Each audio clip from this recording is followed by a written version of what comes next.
Hi, I'm Patrick with MarineMax Stuart. Today I'll be showing you the 2020 270 Vantage by Boston Whaler.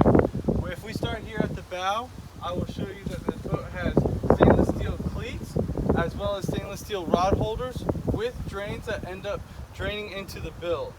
We have an anchor locker here with a forward bow boarding ladder as well as a freshwater washdown.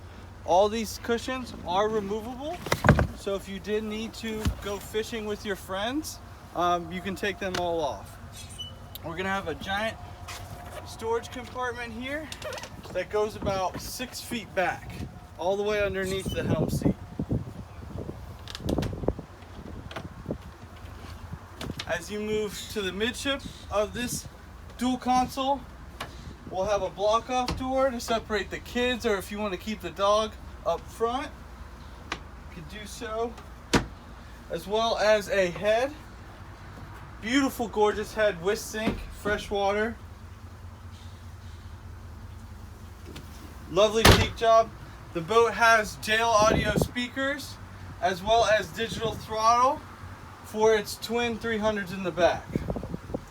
You'll see Mercury SmartCraft gauges, Fusion audio, auxiliary, as well as USB plugins.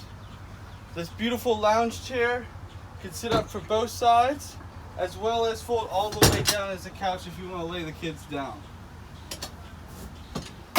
It does have fresh water above board with a beautiful Yeti cooler that just slides out, or you can store it away for a different day. Again, plenty of storage with all drains, lovely hardtop. If you have any questions, please give me a call. Again, this is Patrick here at MarineMax. I'll be happy to show you the boat. Thank you.